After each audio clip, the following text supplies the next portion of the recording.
से खाना परस दे, बहुत जोर से भूख लग रही है। वैसे क्या बनाया है तूने? दाल।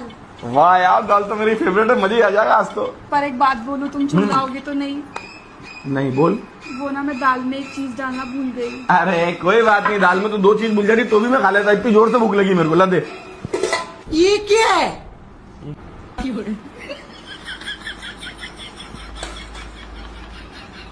क्या है ये? दाल।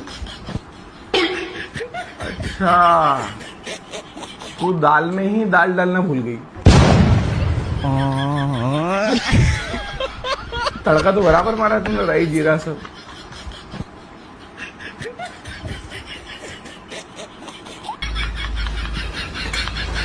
एक रोटी और दे दो।